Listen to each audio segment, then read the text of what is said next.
involved in the movement. Power, power, power, power to the people.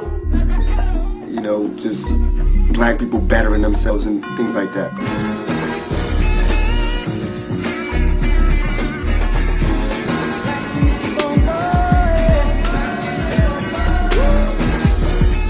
She had a high position in the Panther Party, which was like unheard of, because of course there was sexism even in the Panthers. All of my roots to the struggle are real deep. My godfather, Geronimo Pratt, had a top official rank position with the Panthers on the West Coast. You can tell revolutionary, but you can't tell a revolution. I think that my mother, like Fred Hampton, Mark Clark, Harriet Tubman, they felt like they were laying tracks for the generation to come. Come on in, little brother. Come on in, let's put the job and sit down and get something to eat. There's always white people around helping out. But still, you know, there's racism. So when the Panthers hit, the government panicked, and they felt like the Panthers were detrimental to American society. Remember, this country did have a man named J. Edgar Hoover, whose job it was to destroy the credibility of any black man coming up. And that's what they did to the Panthers. Power to the people.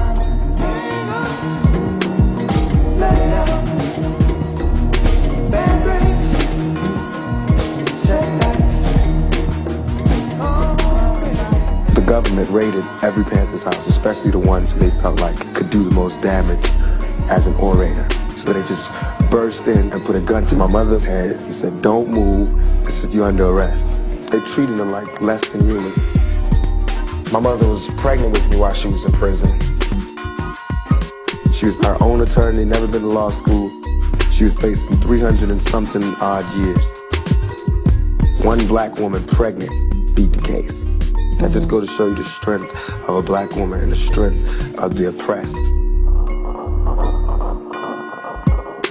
And a month after she got out of prison, she gave birth to me.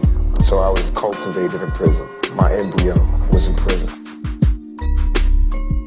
I had no record all my life, no police record, until I made a record. As my video was debuting on MTV, I was behind bars getting beat up by the police department. Good morning.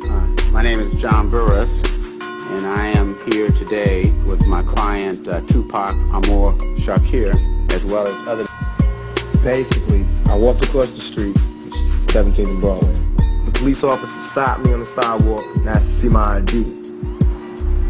They sweated me about my name. The officers said, "You have to learn your place."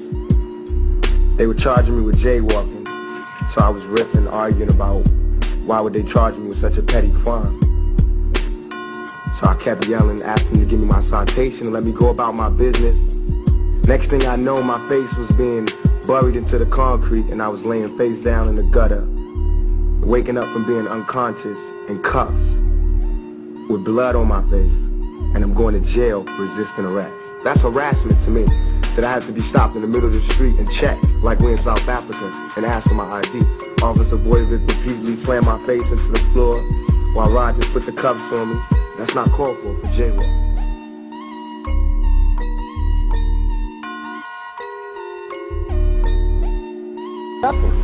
I'm charged with being in concert with some guys.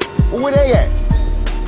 Why me? Because I'm Tupac. No, I'm not angry at them. I'm angry at the system. I don't want nobody else to go to jail. You know what I'm saying? But I don't want to go to jail for something I didn't do. You know what I'm saying? I just don't want to be the scapegoat. I want to be, the only way I've been practicing my whole life to live my life is to be responsible for what I do. I don't know how to be responsible for what every black male did. I don't know. Yes, I am going to say that I'm a thug. That's because I came from the gutter and I'm still here. I'm not saying I'm a thug because I want to rob you and rape people and things. I'm a businessman. I mean, you know I'm a businessman because you find me at my places of business. You don't find me up in you know what I'm saying? I don't understand this. I don't understand. What do you think about the jury? Transcripts, if y'all dig deep and be reporters, you'll find out I wore a condom. It was her who sodomized me. It wasn't me who went down in the dance club and ate her out. No, it does not. But if you listen right in there, none of these charges of this gangbang, none of this gangbang stuff came out in the trial. She says people was rubbing her ass, grabbing her ass. Where are these people? Where are these people? Sex. Before that. Come on, follow me. Follow me. Let me ask you this about the guns. Tupac, are you sure? What about the guns? That's the other trouble. No, it's not has nothing. It's not my liking for guns. What about the NRA? We all have a right to bear arms. I have that. I have that same right as you do. Just because I'm black doesn't mean I shouldn't have a gun. I have a legally own guns. I legally own guns. Why would I come to New York and be unlawfully owning 2 guns? Who has 2 guns? Who carries 2 illegal guns? Tupac, you were. What about the jury? And mind you, a week before, Hi, Tupac. How you doing? Can you tell me how you doing today? well, I just had to listen to the prosecution's closing argument, and it was just so far from the truth that it really just has me drained at the end of the day. But I'm leaving it in the hands of the jury. I'm learning a lot about people's innermost fears in this trial, because it's not even about my trial no more. It's just about loud rap music, tattoo having thugs. It's not even about me no more. It's about, some nightmare that these people having. She's talking about thug life and all that, trying to... He's definitely guilty. Anybody with thug life tattooed on their stomach is guilty. What type of reasoning is that? You know what I'm saying? We got different backgrounds. We come from 2 different places.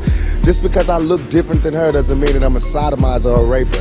They've said it I can't understand why it's this close. They talking about there's no evidence that I ever sodomized her, even though you put that all over the paper. And every time they take a quote out of this courtroom, they take a quote from out of her mouth, which is, the stuff to put me in jail. It's nothing that's been true. I just want print the facts so everybody can sort it out. My life is ruined because nobody has a chance to get the facts. And the fact is that there was no semen found. No semen found, no forcible entry, no entry into the anal, no nothing, none of that. No fingerprints on the gun. No fingerprints on the guns, you know what I'm saying? The only time ever there was an act of sodomy, she admitted she did it to me. I should be, putting charges on this girl who sodomized me on the floor of a dance club. Why am I in court? You know what I'm saying? Get my life ripped apart. But I'm here, I'm gonna go through it just to show that I have faith in the American system. But for me to have faith in the American system, these juries and everybody else has to, play the same role and to keep an open mind. I'm already convicted. My whole life has been turned around. I lost every job, I lost everything, every opportunity. I can't get buy cars, can't get rent, can't get none of that. But I'm still a survivor, I'm still coming to court, still smiling, still signing autographs. But soon I'm gonna go crazy, you know what I'm saying? And it's up to the world, America eats its babies.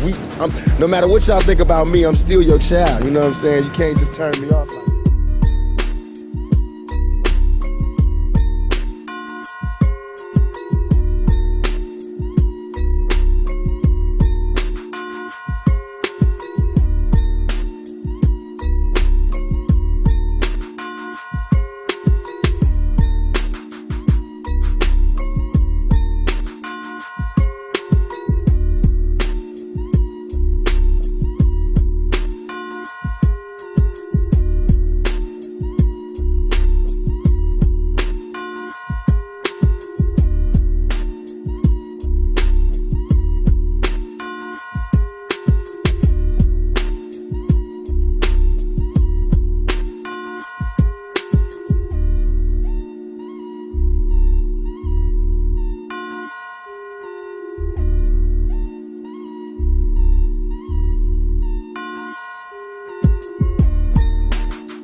What I say is it's like when you see, it's kind of hypocritical because people love to, have mercy and sympathy for everything, from the animals to the whales to fur to everything except us, your youth, the ones who you've given no attention to, who become adults with no compassion, you know what I mean? And I feel like if you walk by a street and you was walking on concrete and you saw roads growing out of concrete, even if it had messed up petals and it was a little, to the side, you would marvel at just seeing a rose grow through concrete. So why is it that when you see some ghetto kid grow out of all of the dirtiest circumstances and he can talk and he can sit across from you, make you smile, make you cry, make you laugh, all you can talk about is my dirty roads, my dirty stems, and how I'm leaning crooked to the side. You can't even see that I came up out of that shit. Back it up. No, please decide to leave the hospital. Please. Y'all not let me get through, man. Let me get through. Please, back it up.